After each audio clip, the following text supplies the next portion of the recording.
Guys, welcome to my channel study and soul. आज हम लोग डिस्कस करेंगे कुछ बेसिक कंप्यूटर क्वेश्चंस के बारे में जो कि हमारी कॉम्पिटिटिव एग्जाम्स में पूछे जाते हैं। जैसे कि कई एग्जाम्स हैं, जैसे कि हमारा आईबीपीएस पीओ हो गया, एसबीआई हो गया, आरबीआई का एग्जाम, क्लैट हो गया, सीटेट हो गया। इनफैक्ट एसएससी में भी कुछ क्वेश्चंस कंप्यूटर के पूछे जाते हैं। सो हमारे लिए एक बेसिक कंप्यूटर नॉलेज होना बहुत ज़रूरी है।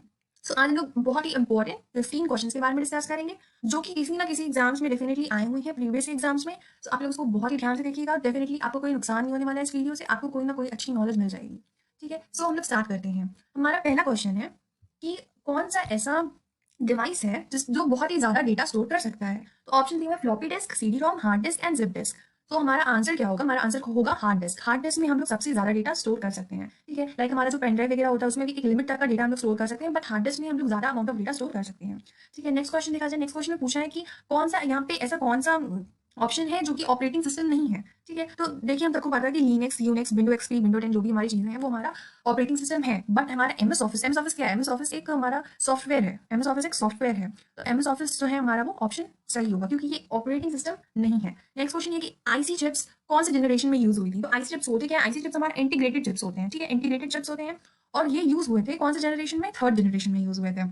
ठीक है, फर्स्ट जनरेशन में क्या यूज हुआ था? वैक्यूम ट्यूब यूज हुआ था। ठीक है, जो कि किससे बना रहता है? जो कि हमारा शीशे से बना रहता है। ठीक है, next which one works as an output and input device? कौन सा ऐसा डिवाइस है जो आउटपुट डिवाइस बन के भी यूज होता है और इनपुट डिवाइस भी? ये एक बहुत इंपॉर्टेंट क्वेश्चन है। तो हमारा आंसर होगा मॉडेम। क्या होगा? मॉडेम। मॉडेम हम सब लोग जानते हैं मॉडेम क्या होता है। मॉडेम से हम लोग इंटरनेट कनेक्शन जो है उसको अपने लैपटॉप कंप्यूटर में दिला सकते हैं। ठीक है, सो मॉडेम एक बहुत ही इंपॉर्टेंट डिवाइस है और ये आउटपुट इनपुट दोनों की तरह काम कर सकता है। ठीक है, नेक्स्ट क्वेश्चन देखते हैं। नेक्स्ट क्वेश्चन हमारा दिया हुआ है, सॉरी ये थोड़ा इधर टिल्ट हो गया, क्वेश्चन पढ़ देते हैं। In the binary language each letter of the alphabet, each number and each special character is made up of a unique combination of. ठीक है, हमारी बाइनरी लैंग्वेज जो होती है वो हमें पता है क्या होती है, जीरो वन वाली लैंग्वेज होती है। और हम लोग बस आपको पता होना चाहिए कि क्वेश्चन पूछा क्या है और आपको आंसर क्या देना है। ठीक है, तो जो भी हमारा बाइनरी लैंग्वेज होता है उसमें each letter of the alphabet, each number and each special character जो है वो यूनिक कॉम्बिनेशन से बना रहता है। वो कॉम्बिनेशन जो है 8 बिट्स का होता है। किसका होता है हमारा? वो कॉम्बिनेशन हमारा 8 बिट्स का होता है। ठीक है, 8 किलोबिट बाइट्स का नहीं होता है, वो 8 बिट्स का होता है। नेक्स्ट क्वेश्चन पूछा है which of the following is the correct order of the four major function of a computer? ठीक है, ये क्वेश्चन एक बहुत इंपॉर्टेंट एग्जाम में पूछा गया था कि ये मतलब कि कंप्यूटर जो हमारा है वो कैसे वर्क करता है, उसका करेक्ट ऑर्डर क्या है। ठीक है, तो अगर हम ध्यान से देखें तो पहले क्या करते हैं, हम लोग डेटा देते हैं यानी इनपुट करते हैं। तो हमें पता चला कि ए या फिर सी में से कोई एक ऑप्शन होना है। आगे क्या करते हैं? तुरंत तो हमें आउटपुट नहीं मिल जाता है, पहले वो प्रोसेस करता है, फिर हमें आउटपुट मिलता है, फिर हम उसको स्टोर करते हैं। ठीक है, तो हमारा ए ऑप्शन जो है वो बिल्कुल करेक्ट है। ठीक है, तो हमारा जो कंप्यूटर की वर्क करने का ऑर्डर है वो हमारा input, process, output and then storage है।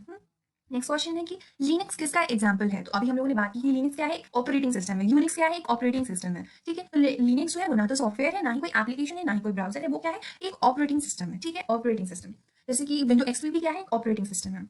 नेक्स्ट क्वेश्चन है कि dash does any part of the computer that you can physically touch? ये बहुत ही सिंपल सा क्वेश्चन है और डेफिनेटली सबको पता होगा इसका आंसर कि हम लोग फिजिकली कौन से पार्ट ऑफ कंप्यूटर को टच कर सकते हैं। हम लोग फिजिकली हार्डवेयर को टच कर सकते हैं। सॉफ्टवेयर का होता है, सॉफ्टवेयर क्या होता है? सॉफ्टवेयर का आप कभी टच कर सकते हो? किसी ऐप को आप टच कर सकते हो? हाँ, डेफिनेटली फोन की स्क्रीन को टच कर सकते हो, बट ऐप को नहीं टच कर सकते हो। तो हम लोग ऐसे जो भी हमारी डिवाइस होती हैं हार्डवेयर के अंदर जो आते हैं उन्हें हम लोग टच कर सकते हैं।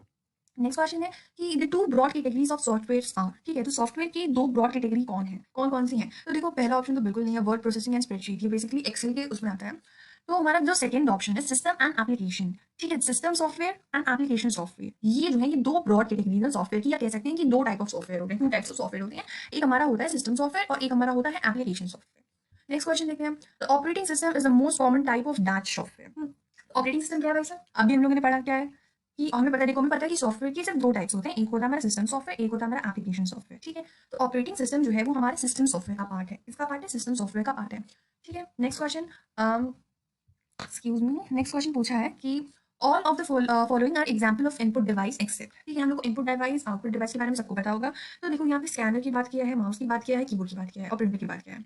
ठीक है, तो आपको क्या करते हो, देखो यहाँ पे सीधे से आप लोग ये समझ सकते हो कि वो डिवाइसेस जिनको मतलब कि जिनको वर्क करने के लिए आपको कुछ काम करना पड़ता है या कुछ इनपुट करना पड़ता है। लाइक आप माउस को अगर आपको यूज करना है तो आप उसको क्लिक करोगे, स्कैनर को यूज करना है तो आप उसमें जो भी चीजें स्कैन करनी है वो आप उसमें पुट करोगे, कीबोर्ड को भी क्लिक करना पड़ता है। बट प्रिंटर क्या करता है? प्रिंटर हमारा हम कंप्यूटर से जो भी करना रहता है कर देते हैं एंड देन प्रिंटर हमें डायरेक्टली क्या देता है? आउटपुट दे देता है। तो प्रिंटर क्या है? एक आउटपुट डिवाइस है। तो यहाँ पे ऑप्शन क्या होगा? प्रिंटर होगा।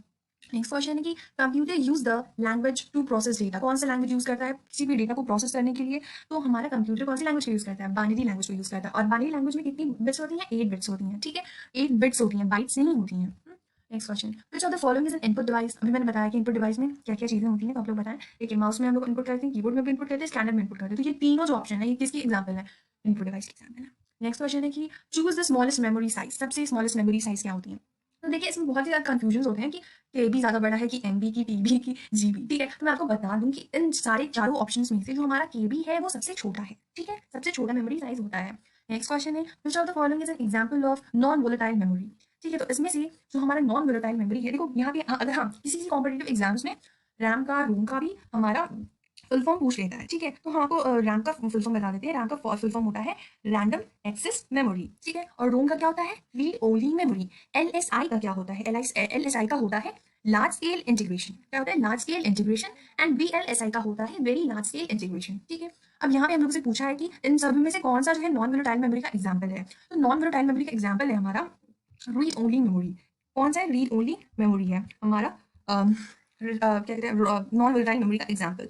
ओके, तो अगर हम लोग बात करें वोलेटाइल, वोलेटाइल कह रही हूँ तो आई डोंट नो आप लोग समझोगे क्या होता है। तो मैं आपको बता दूं वोलेटाइल मेमोरी क्या होता है, आप समझ जाओगे खुद ही कि नॉन वोलेटाइल मेमोरी क्या होता है। तो जो वोलेटाइल मेमोरी होता है वो type is a type storage whose contents are erased when the systems bar is turned off. ठीक है, जैसे कि आप अगर अपना सिस्टम बंद कर देते हो तो आपका जो भी डेटा रहेगा, जो जिस पे भी आप वर्क कर रहे थे, वो आपका सब चला जाएगा, वो वोलेटाइल में चला जाएगा, लेकिन नॉन वोलेटाइल में वो नहीं जाएगा। ठीक है, जैसे कि अगर हम लोग रैम की बात करें तो रैम एक वोलेटाइल मेमोरी है। उसमें से जैसे आप अपना सिस्टम का पावर ऑफ करोगे तो वो सारा डेटा जो भी रहेगा वो चला जाएगा। ठीक है, बट रोम में नहीं जाएगा। नेक्स्ट, तो हमारा 15 क्वेश्चन का एंड हो गया। डेफिनेटली आई गेस आप लोगों को कुछ ना कुछ समझ में आया होगा और डेफिनेटली कुछ तो यूजफुल रहा होगा। मे बी देखो, क्वेश्चन ईजी ही थे, ईजी क्वेश्चन आते भी हैं, but the thing is that कि सारे लोगों को, मतलब सारे लोगों को आंसर नहीं पता रहते हैं इसके। सो अच्छी बात है अगर आपको सारे के सारे 15 आंसर पता थे।